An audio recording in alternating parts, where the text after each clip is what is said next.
前进奥运来做他们的各个比赛的准备。那这个礼拜呢，有一场我们对日本的比赛，应该是大家非常为之可惜、为之叹息的，就是他在第一局的时候，其实就有得分的机会。有一个选手，他打了一支很高的一直到外野，几乎看起来就像是全垒打的球。然后垒上本来一垒有人，一垒有人，那大家都以为是判断这样子的一个远度、高度，这样子的弧度，应该是全垒打没有错了。所以打击者呢，就是很那种英雄式的跑步，就想说他要绕场一周要跑得多累。那在一垒手的那个选手呢，也以为是全垒打，所以他在跑垒上呢也是不太够积极。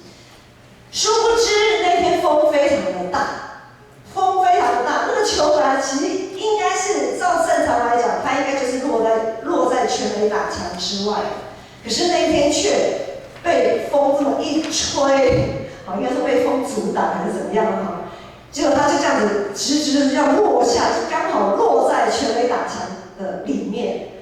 哇，这下就差很多了。那个跑垒一垒，原本在一垒跑垒的也没办法回到本垒。那当然，那个本来以为自己轰出全垒打那个选手，他当然也就只能乖乖的待在一垒的垒包上这样。好，结果呢就剩下2个垒包的残垒，那一局就没有得分，差很多。很多时候我们会在那个时候，我相信所有的棒球迷啊，就会想说怎么会这样？我们看日本球队跑垒跑得多积极啊！如果你在一垒可以跑得很积极的话，你一定可以跑回到本垒，绝对没有问题。就是怎样，哇，就开始有很多的评论就出来了。我想在这一局的球赛里面，对于中华职棒的选手有很大的shock，就是他那个非常大的警醒在这个当中。如果那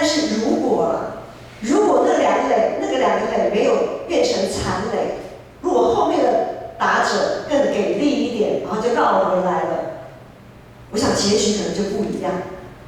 我们可能就会觉得说，刚刚那个太可惜了，但是有回来嘛，有回来就得分那就好。可是结果就不是这样，所以就大家只能气无处发泄，就只好发泄在那个上面。我们会想要去调整，当我们想要去调整的时候，一定是有错误、有失误产生，我们才会想要去调整。不然，同样的状况，以刚刚讲那个状况，有没有那一局没有得分，跟有得分的情况下，我们的反应跟他们队员本身的反应一定会不一样。如果没有留下残垒，可能那个只是对他们的一个可惜呀，怎么不是全垒打呢？可是今天残垒了，大家就会开始找问题，问题出在哪？跑垒的积极度不够。所以当我们生活上有重大的失误、错误发生的时候，我们才会想要去改变它。否则我们大概就是这样过嘛，就是这样过，没什么大不了的。那我们的生命也是这样。我们基督徒之所以会成为基督徒，就是意识到我们自己的生命出了状况，我们想要改变，但是我们没有办法靠自己，我们没有办法靠着什么礼义廉耻那些。你们现在的教室，你的教室还有礼义廉耻吗？没有，现在没有。那好，我问你稍微年长一点的，你想你们那一辈的，有啊。你们这一辈还有礼义廉耻，我们那一辈那当然就有了。反正教室前面都一定有礼义廉耻这样子。那时候还背说礼是什么，义是什么，廉是什么，耻是什么这样。就是一直在背那些所谓的律法规条，所谓的那些规条。但是那些规条就好像我们现在今天的经文，我们麻烦那个引号放在今天的经文那一边，在第14节后面说，我们不是在律法之下，而是在恩典之下。就是如果我们活在，因为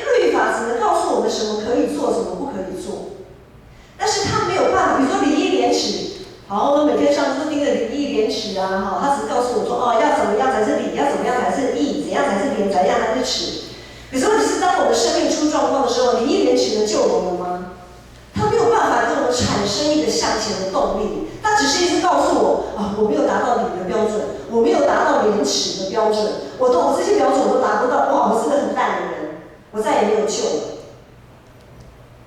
我觉得他顶多就是只是告诉我这些，我没救了，我没救了，我没救了，因为我是在律法之下。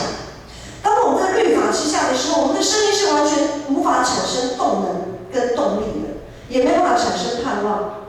想要过一个有盼望的生活，一个有生命动力的生活，来摆脱那些让人无能为力的那种失败挫折感，就只能把耶稣基督装进我们的生命里。这里说，一个人会承认，我们会承认耶稣是我们的救主，他为了我们在十字架上受定、流血、牺牲，把我们从那个深渊里面，把那个一直那个罪疚感，把我们从那个罪疚感里面救出来，到从没有盼望到可以有盼望。然后照理说，一些相信耶稣基督的人，应该是活得很有盼望，都是新造的人，哇，都是可以成为义的器具。这个意义是什么？意义其实在我们比较近代的圣经翻译里面是跟上帝有合一关系的人。我们跟上帝有合一的关系，这个义的器具就是我们这个器具有这个，因为我们因为相信耶稣基督，然后我们可以跟上帝有一个合一的关系。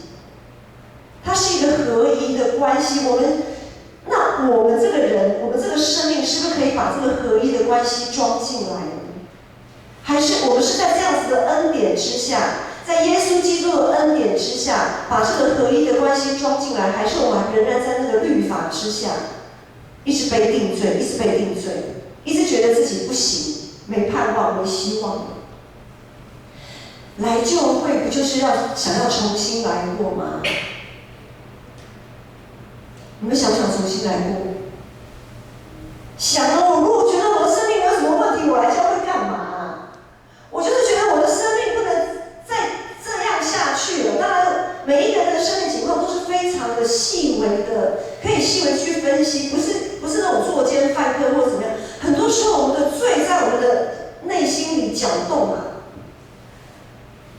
因为我们会看到现实生活并不是这样子。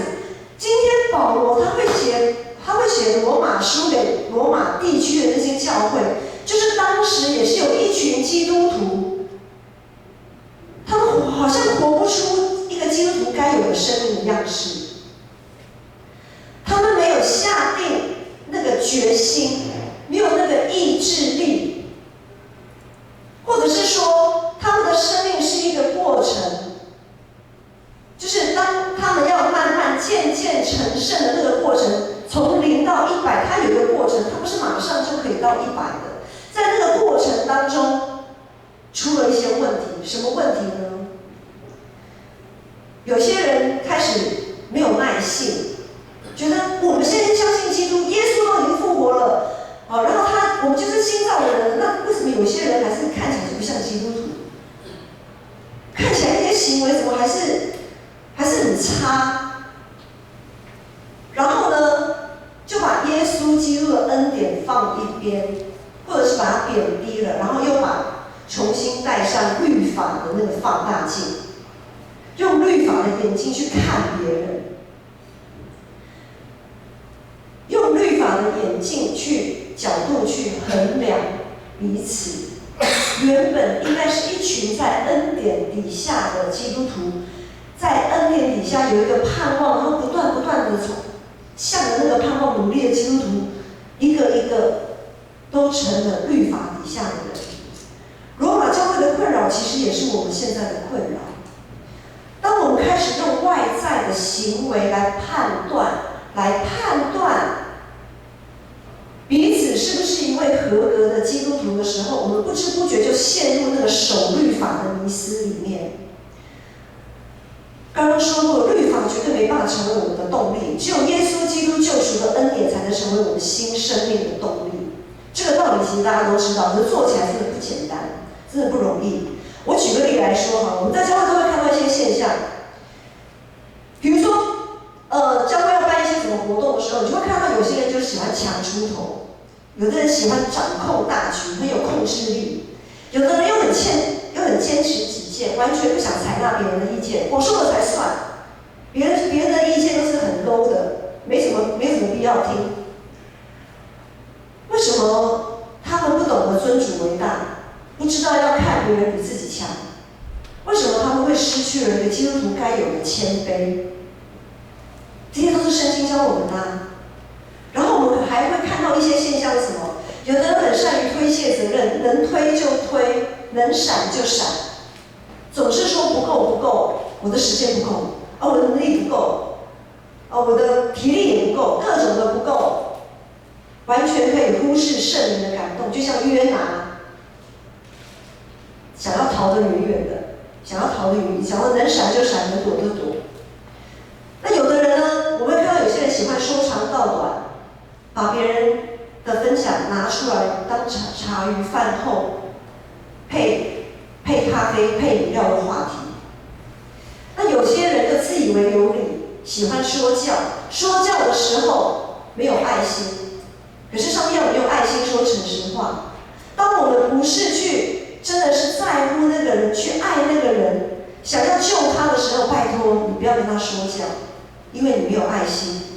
我们要用爱心说诚实话，是为了要用温柔挽回那个人，不是一直说就去定他的罪啊！你不可以这样，你不可以这样，你要怎样？我们又变成在律法底下。然后，当我们肢体之间有一些冲突、有一些摩擦的时候，很多时候我们不但不能成为和平之子，我们还会落井下石，火上加油。一群受洗归入耶稣基督的死，成为新造的人的基督徒，为何没有办法摆脱这些常态？为何无法摆脱这些习性？人在律法和论断当中打转呢？为何教会的问题总是一波未平，一波又起？是耶稣的恩典不够吗？还是上帝的信实落空了？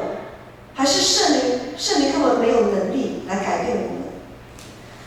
当我们一直用律法的眼光去看待彼此的时候，我们就要小心，我们真的是在律法底下，不是在恩典底下。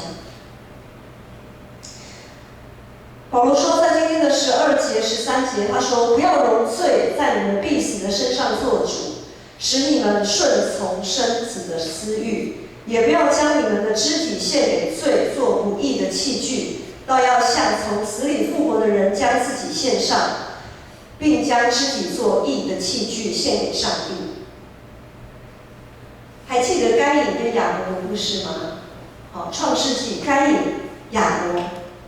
这个该隐这个哥哥，对于上帝，他觉得上帝特别偏爱亚伯，他非常的嫉妒，他嫉妒到想要把亚伯给杀死。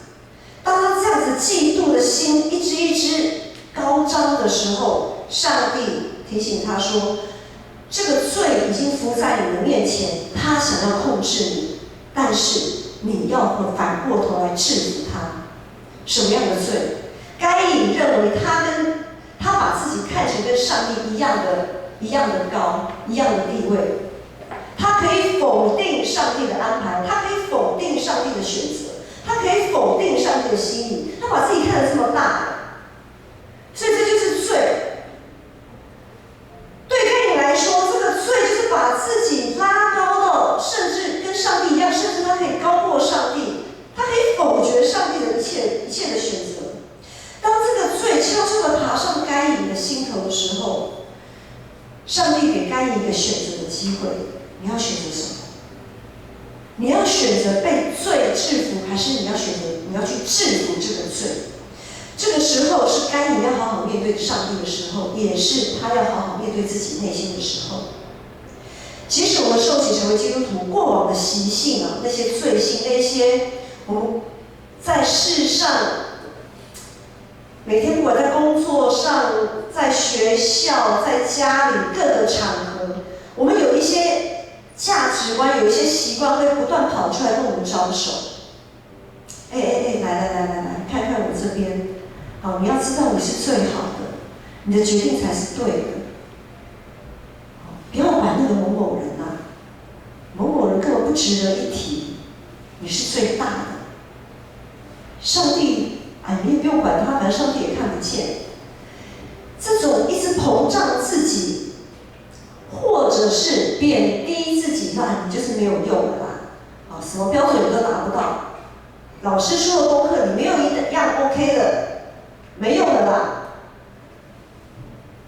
任何把自己高过上帝，或者是把自己贬低到你根本就好像完全没有上帝在你里面的那样子的一个想法，会常常跑出来。我们呢，就必须要把那些想法牢牢的钉在十字架上，跟着耶稣一起钉在十字架上。有人想象把自己的手伸出来，然后拿钉子钉下去吗？我不太敢想象，因为蛮可怕的，蛮残忍的，蛮痛的。不要说钉下去了，我觉得用钉子去戳，像昨天黄信的手被玻璃割到，我觉得光是被玻璃不小心割到都很痛了，更何况如果我们还要刻意的去怎么样的时候，如果我们要把这个罪定的动弹不得，需要很大的意志力需要很大的意志力。可是很多时候我们都软弱，我们到最关键的时刻我们都放弃了，就像该隐，他放弃了，他不觉得他有什么错，他合理化自己的行为，我们也常常合理化自己的行为。于是我们常常会离开上帝，然后呢，回过头来就开始想，我好像不应该做那样的选择，我好像不应该那样想，然后一些罪疚感就开始跑出来，然后我们就开始沉沦在那个被罪疚感定罪的那个氛围当中。保罗说：“患难生忍耐，忍耐生老练，老练生盼望，盼望必不至于落空。”当我们在恩典跟律法中间纠结挣扎的时候，非常的痛苦。有的时候我们要知道，你不去定人的罪，不去批评人，有时候还蛮不容易的，因为我们眼睛都是向外看的，看的都是别人。只有照镜子的时候才会看到自己，这边有一粒米没有拿掉，这样子。当我们在恩典，耶稣基督的恩典跟上帝的，跟那些律法不合上帝心意的那个定罪，给人定罪律法中间焦灼在那个时候，我们要定睛在十字架上的耶稣。在那个痛苦，你很想像该隐一样爆发出来的时候，我们在那个时候要看着耶稣，耶稣怎么样为我们受死流血，他是怎么样为我们牺牲的。更何况我们今天跟我们内心的罪恶纠结、征战、抵抗的时候，我们都还不到流血的地步，我们都还不到流血的地步，可是常常我们就放弃了。所以我们要多看看耶稣。只有我们定睛在耶稣的时候，我们里面的罪才会不会一直膨胀，不会一直膨胀。如今我们在教会的患难有什么呢？刚说患难生忍耐，我们的患难是什么？患难就是刚才提到的那些事情，我们的肢体很容易互相的摩擦，有一点点什么就会让我们看不顺眼。我们彼此之间容易不谅解，我们容易去批评论断，按着行为去论断一些事情。这些点点滴滴引诱我们犯罪，引诱我们当审判官，引诱我们去嫉妒，引诱我们发怒。所以当我们看见这样的情况的时候，我们就要小心。上帝会透过圣灵提醒我们，就像他提醒该隐一样。这个时候，罪已经伏在你的面前，他想要控制你，但是你却要制服他。这个时候我们有个选择啊，要选择降服在石架上的耶稣，还是选择我自己？我要自己做主。我这个器皿，我要装的是我自己，而不是耶稣基督。很难。牧师来讲一个体验，就是体验的一个例子。好，但是你没有，因为现在空间有限，没办法让你亲身体验，你用想象的好了。在那个南西成品那边有什么星光三月啊，我们这边中山捷运站那边百货公司很多嘛。那每次过马路等红绿灯的人都很多，对不对？南京西路很大一条，但是呢，穿过南京西路纵向就是跟它交错那些小巷子，是穿梭在那些百货公司旁边的巷子，不是很小条吗？大概2、3步就可以过去了。好，所以呢，牧师有几次就是为了这个奖章，我特别跑到那边去干嘛呢？我不是特别跑，我有时候反正这边没什么地方好走嘛。走到那边，但是有几次我特别站在那个马路口的时候，好，比如说我现在要过，这边是百货公司，然后这边就是一条单行道，小小的一条，我站在这边，然后这边有个红绿灯，好，红灯亮就停嘛。可是因为这个小路啊，小路其实没有什么车经过，或者是有车的话，就是2、3台就过去了。好，2、3台的车过去之后，还有60秒，大概还有60秒钟左右的红灯。大部分的人大部分的行人就是跨过去就直接过马路，管他什么红灯，红灯只是参考用的。好，然后只要有一个人过去，哇，一窝蜂就跟着唰就过去了。然后呢，如果是你你会跟着过去的，请举手。我都是先。好，诚实一点啦。你会就是不要去理会那个红灯的，请举手。对，很短。好，什么讲？我也很不想理会那个红灯，我真的很想，为了这篇讲道，我想要试试看那个引诱吸引力有多大。我就在那边，全部的人都过去，我还是在那边。我要感受一下这种感觉，然后我就觉得说，开始先想说，大家就觉得这个人在干什么？过去了，你还在那等红灯，你有没呆了这样子？然后就觉得自己很糗，就觉得那边等，全部人都已经过去也过来了，我还在那边，还在那边想在干嘛这样？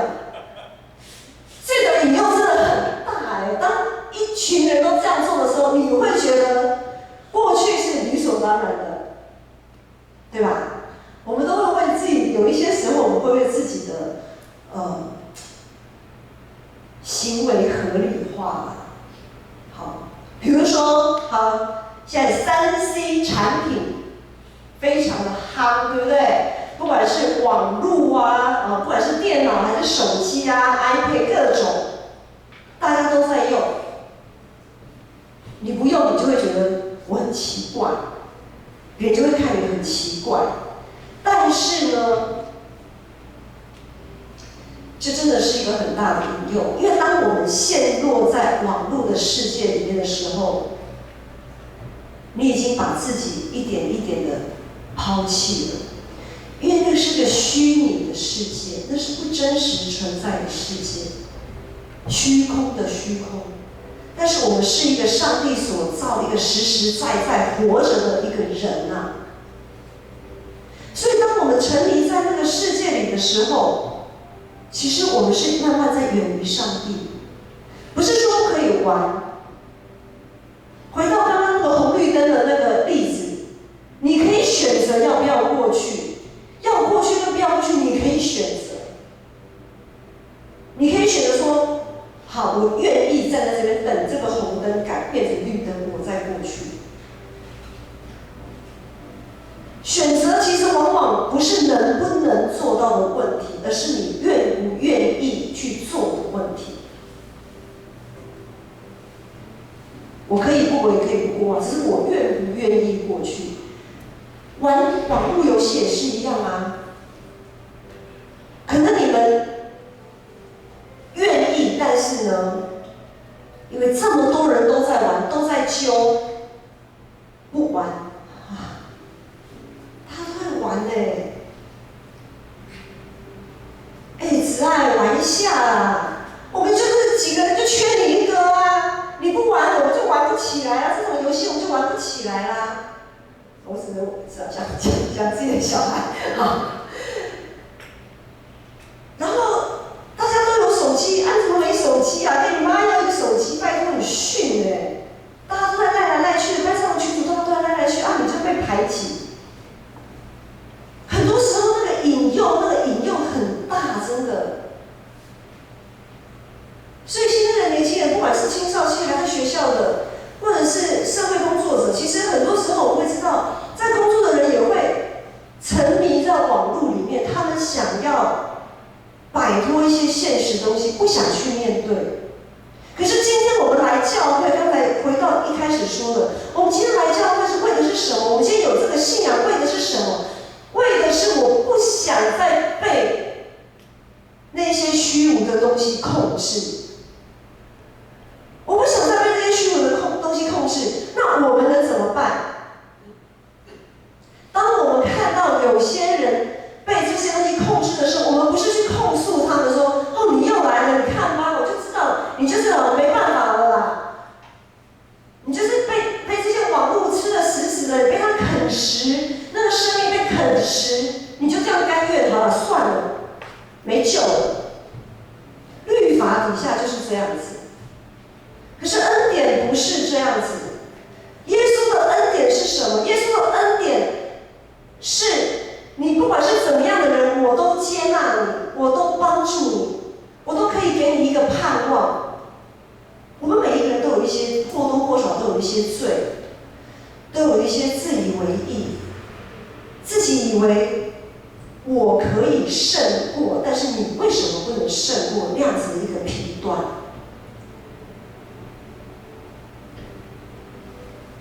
如果今天我也是活在，我如果再年轻个40岁、30岁、35岁，说不定我也是会网络沉迷的那个人。我的意思是，没有人可以去定罪别人说你怎么这个样子，而是应该怎么样？用我们的祷告，用我们的扶持，用我们的关心，用恩典去帮助网络沉迷的弟兄姐妹，用恩典去帮助那些你看不顺眼，你要换一个角度。当你觉得某些人你看不顺眼，他们总是怎样的时候，你要把那个我们也要把那个律法的眼镜摘掉。耶稣怎么爱我们，怎么接纳我们，我们就要同样的去接纳那些我们看不顺眼的人，不是这样吗？因为我们是在恩典底下，我们不是在律法底下。然而，往往我们的选择不是能不能的问题，是我们愿不愿意的问题。我们愿不愿意拿掉律法的眼镜？我们这个器皿愿不愿意装上恩典，装上一个可以让自己也让跟别人合宜的那个关系，那个义啊，就是成为义的器皿，那个义。我们是不是愿意把自己这个器皿献给上帝？这里面装的是让自己也跟让别人都有一个合宜的关系，一个共好的关系。我知道有一些弟兄姐妹被3C 产品、被手机、被网络捆绑得很厉害。其实牧师真的很心痛，因为我自己切身经验，之前也讲过子群的见证，他也被那个捆绑得很痛，很深。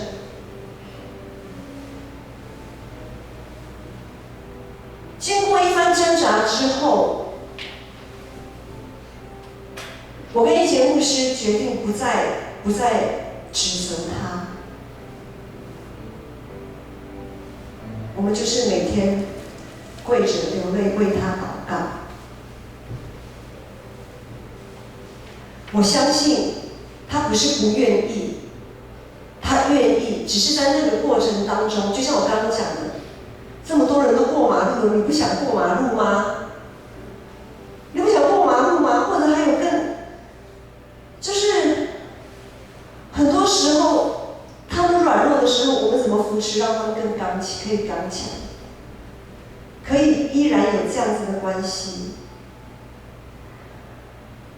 要知道，很多在那个时候，子群只有妈妈可以为他妈妈、爸爸为他祷告。可是孩子们，牧师要跟你们讲，你们有整个教会的肢体为你们祷告，不要放弃，不要放弃自己，要相信自己可以。即便很多时候我们会觉得很挫折、很挫败，好像怎么爬都爬不起来。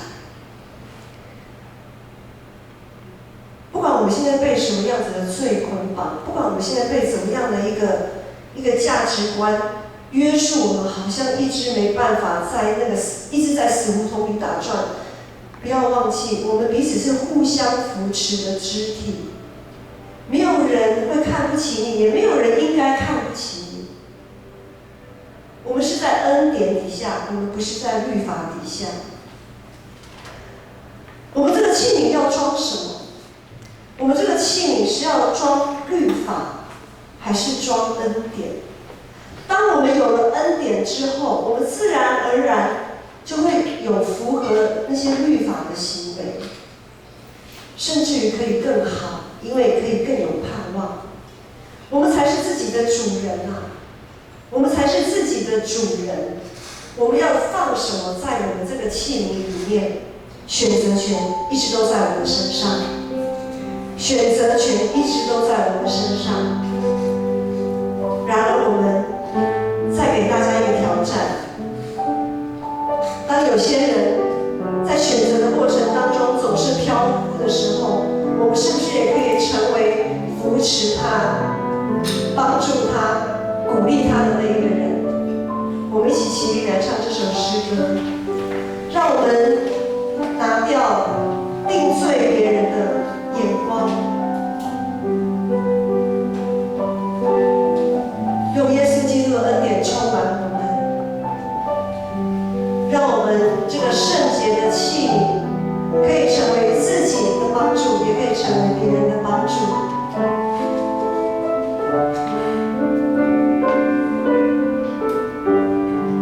耶稣，耶稣。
从今时直到永远，阿门。